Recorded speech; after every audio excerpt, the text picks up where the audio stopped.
One outlet says Iran attacked, another says Iran attacked following US strikes, a third just calls it a standoff, attacks and counterattacks, with no clear first move.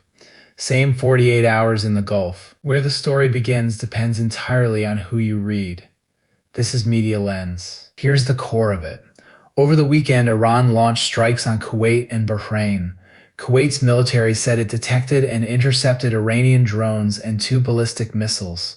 Tehran also threatened what it called a complete halt to negotiations aimed at ending its conflict with the United States. But those strikes did not happen in a vacuum.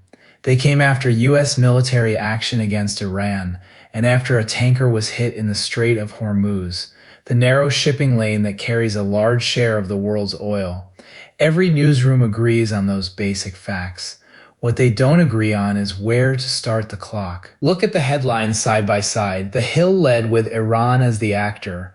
Iran attacks Gulf nations, threatens a complete halt to talks.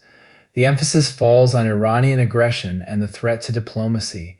PBS NewsHour framed the same event differently. Iran attacks Bahrain and Kuwait following U.S. strikes. That one word, following, does quiet but powerful work. It places the strikes inside a chain of cause and effect, rather than as an opening move.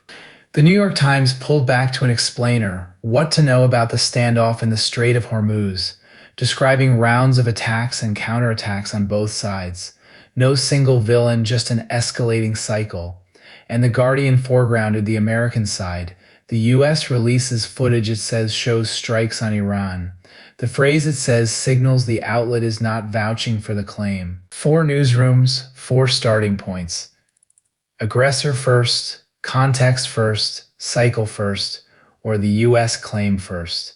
Each is defensible. Each leaves you with a different sense of who is driving events. So how do you read coverage of a fast-moving conflict like this?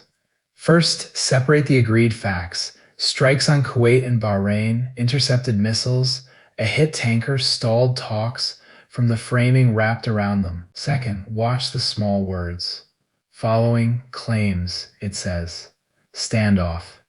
Those aren't decoration. They're editorial decisions about cause, blame, and certainty. No single one of these stories is the whole picture. The most honest thing you can do is read more than one and pay attention to where each one chooses to begin. That's today's Media Lens. Subscribe and hit the bell.